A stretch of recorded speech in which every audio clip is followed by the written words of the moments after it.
There is something strange that happens when a person who has studied Buddhism for years sits down with real pain. Not the idea of pain, not impermanence as a concept, but actual physical arriving pain, the kind that does not wait for a convenient moment, that lands in the knees in the morning before a single thought has formed. And in that moment, many of them do the same thing they did before they ever heard of the Dhamma. They resist. They wait for it to pass. They tell themselves a story about what this means. They search quietly and urgently for a way to not be in it. All that learning, and still the same movement away from what is here. Before you continue listening, notice honestly whether that movement is familiar. Not the physical version, any version, the reaching away from what is actually present. See if you recognize it. Because that recognition, not information about it, but the actual noticing of it, is where this teaching begins. There is a word in the Pali language, the ancient language of the earliest Buddhist texts. The word is ditthai. It means view. The way the mind frames what it sees before it even finishes seeing it. Right view, samaditha in the Pali, is the first step on the Eightfold Path, which means the tradition considered it foundational, more basic than ethics, more basic than meditation. The quality of seeing comes first, but here is where most people get it wrong. They hear right view and they think, correct beliefs, the right opinions about impermanence, the right understanding of karma, the right position on suffering, so they study, they collect the correct ideas. They can explain the three characteristics anicca, dukkha, anatta to anyone who asks, and then they sit down with real pain or real grief, or the body after 65 making noises it never made before, and the correct beliefs are not quite there. They are somewhere nearby, but the pain is here. And the beliefs are like looking at a photograph of water when you are thirsty. This is the thing to understand, and it cannot be understood from the outside. It can only be recognized directly. Right view is not a position you hold. It is not a collection of accurate thoughts about how reality works. It is the actual quality of seeing right now without adding a story to what is here. The difference is everything. Something happens in the body after 60 that is, if you look at it without flinching, extraordinary. Decades of sensation accumulate. The evidence of a life lived in one physical form becomes visible. In the hands, in the face, in the time it takes to stand from a chair. Things that once moved easily begin to ask for more attention, more patience, more time, and most people respond to this in one of two ways. The first way, resist, fight the body's changes. Frame aging as a problem to be solved, slowed, reversed if possible. Live in a kind of low-grade argument with the process of physical life. This is exhausting. It is also, in the end, unwinnable, which produces a particular kind of grief. The second way, give up. Conclude that the body's decline means something dark about the self. Collapse inward. Mistake the aging of the form for the end of aliveness. Both of these responses have something in common. They are both, fundamentally, about managing an appearance. Maintaining a story about who this person is supposed to be. The resistance is, I am not supposed to be old. The collapse is, I am only my body and it is fading. Right view steps out of both. Not into a third belief, but into something simpler. There is a moment. It usually arrives quietly in the middle of something ordinary when the story falls away for just a second. Someone is sitting in a garden. The light is doing something specific with the leaves, a kind of filtering, an afternoon thing, the way shadows overlap. A bird makes a sound somewhere to the left. The hands on the lap are older hands now, the knuckles slightly more pronounced than they used to be, and for one moment, there is no commentary on any of this. No "this is beautiful" or "this is sad." No "I am aging" or "this is okay to feel or not feel." Just the light, the sound, the hands, the warmth of the air. In that moment, nothing is resisted, nothing is managed. The bird's sound does not need to mean anything. The hands do not need to be evaluated. This is not emptiness. It is not numbness. It is not the result of not caring. It is exactly the opposite. It is a moment of seeing that is more full, more present, more actual than anything a story about the experience could produce. The Bhagavad Sutta, one of the oldest texts in the Theravada canon, records a conversation between the Buddha and a wandering ascetic named Bahia who had traveled far and fast to find him, knowing somehow that his time was short. The Buddha said to him, "In the seen there is only the seen, in the heard only the heard, in the sensed only the sensed, in the cognized only the cognized. This is not a philosophy. It is not a belief system.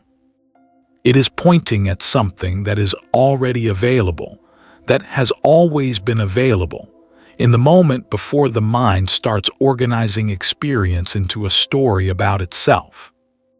Bahia was liberated on the spot, not because he acquired new information, because he recognized something that was already present.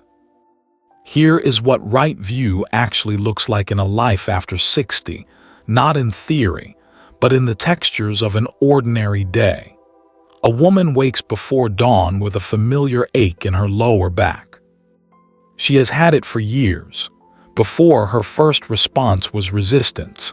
This again, when will it stop? What does this mean about how the day will go? The thought train would be rolling before she had fully returned from sleep. Now, and this did not happen all at once, it arrived slowly. The way light arrives, she notices the ache differently. Not with approval, not by telling herself it is good, but by simply meeting it, feeling the specific quality of it, where it is located, how it breathes with her breathing.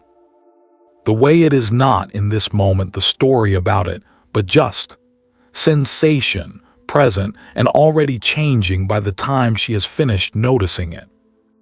She does not stop there and turn it into a practice. She gets up, she makes tea, she moves into her day, but something is different. The ache is no longer the enemy. It is not the proof of something wrong with her life.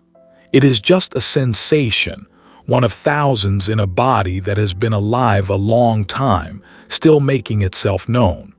This is not resignation. This is not giving up. This is what the tradition means by knowing things as they truly are. If this is landing somewhere recognizable, if something in you is already moving toward or away from what we are circling, stay with that. Notice the moving itself, not just what it's moving toward. That noticing is the beginning of what we are describing.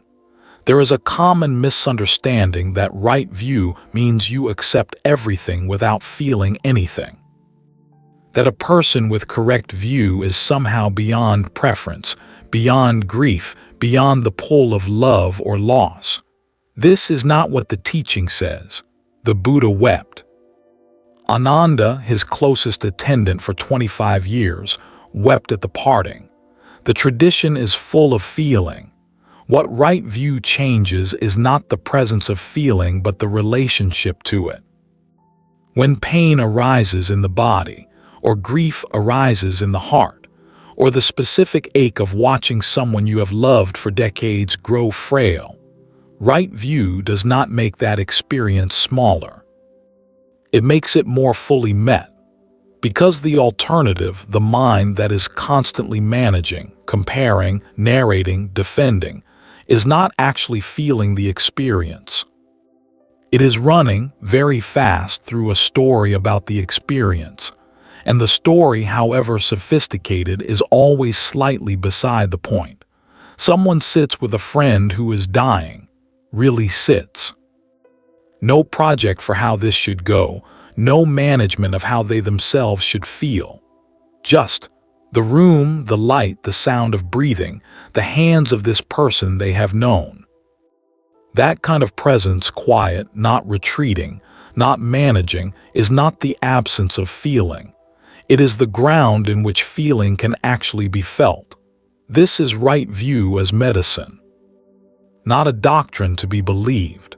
A way of meeting experience directly that makes experience finally accessible. Something the tradition understood that we often miss. Right view is not achieved.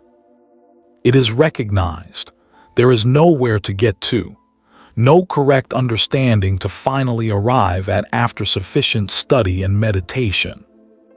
The seeing is available now. In this breath, in the sensation in the hands, in the sound of whatever is happening around the person reading or listening to this. What blocks it is not ignorance exactly, not the absence of information. What blocks it is the layer of commentary that runs continuously on top of direct experience. The evaluation, the comparison, the reaching toward and pushing away. When that layer goes quiet, even for a moment, what remains is not blankness. What remains is already seeing. The Buddha described the mind in its natural state as luminous. Pabhasara Siddha, a mind that, when not obscured by what arrives from outside, is bright and clear.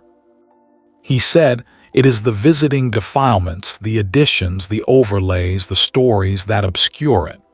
Right view, then, is not something built. It is something uncovered. And after 60, when the urgencies of ambition have quieted somewhat, when there is less to prove and more to actually look at, the conditions for this uncovering are, strangely, very good. Not despite the aging, because of it. If right now, today, a person wanted to begin, not to study right view, but to practice the actual movement of it, there is something concrete available. It is not a sitting practice, though it can include sitting. It is not a technique. It is closer to a shift in orientation that can happen in any ordinary moment. The next time the body signals discomfort, the back, the knee, the morning stiffness, the tiredness that comes earlier now than it once did, try this. Before the commentary begins, just feel it. The specific location, the quality, the temperature if it has one, whether it is moving or still, whether it changes when attention is brought to it without judgment. Not this means I am getting old, not I need to stretch more, not this is bad or acceptable or manageable, just what is actually here for this moment before anything is added. This is not passive. It requires more presence than the commentary does. But what happens in that moment of direct meeting, even briefly, is different from what happens in the ongoing management of experience. The pain does not necessarily go away. The sensation is still there, but the suffering that is built on top of the sensation, the second layer, the layer that is truly exhausting, begins to quiet. The Buddha said, there is the pain of the first arrow, and then there is the pain of the second arrow, the one we fire at ourselves. Right view is not about removing the first arrow. It is about seeing clearly enough that the second arrow never flies. There is something else that tends to happen after 60 if a person is paying attention. Time becomes different. Not slower exactly, but more visible. The future, which once seemed limitless, reveals its actual shape. And this, which can feel frightening at first, is, in the teaching, an extraordinary gift. because most of the distraction that pulls the mind away from direct seeing is driven by the assumption of unlimited future. Later, when things settle. Eventually, when this phase passes. Someday, when there is more time. After 60, many people begin to sense, not as philosophy but as something physically felt, that the quality of attention given to this moment right now is what a life actually is. Not a placeholder for some future version of life that will finally be lived correctly. There is only this, and this is already complete. This is not despair, it is orientation. The Theravada tradition understood that one of the most direct ways to arrive at clear seeing is to contemplate the certainty of death, not morbidly, not anxiously, but as a kind of focal lens. When the knowing that this life is finite is held lightly and honestly, the things that genuinely matter become clearer. And the things that do not matter, the endless small arguments with reality, begin to soften. The garden with the older hands, the friend in the room with the difficult breathing, the cup of tea in the early morning before any thought has fully formed. These become, when seen without the commentary, not ordinary, not extraordinary either. Just life, living itself in this particular form for this particular time. Right view does not arrive as a conclusion. It does not come with a feeling of having finally understood. It arrives as a quieting, a moment when the movement toward and away from experience pauses long enough for experience itself to be met. And in that meeting, even briefly, something is recognized that does not require protection or defense or improvement, not because it is perfect, but because it is real. And what is real, seen directly, without addition, is already enough. The tradition sometimes describes this as releasing phenomena back to themselves. Not holding experience up against what you need it to be, not managing it, just seeing it and letting it be what it is. For someone after 60, with more history now than future, with a body that is teaching its lessons more insistently than before, this releasing is not a loss. It is, as it turns out, the most complete kind of having. The image planted near the beginning, the person who has studied for years and still reaches away from what is here. That reaching is not a failure. It is just a habit, and habits can be seen. And what is clearly seen without judgment has already begun to change. If something here touched a real experience, something in your own relationship to aging, to pain, to the gap between what you know and what you actually see, feel free to describe it in the comments. Sometimes putting it into words is part of the practice. And if someone in your life is carrying this particular weight, aging, uncertainty, the quiet fear of what comes next, this might be worth passing along. The morning will come again. The light through whatever window, the body with its communications, the hands that have lived in all the years they have lived. And there will be in that moment before any story forms just this. That is not the end of the path.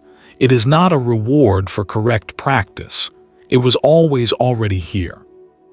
Waiting not impatiently for the moment of recognition. Right view is not what you will one day have. It is what you are already capable of seeing. The moment you stop adding to what is here.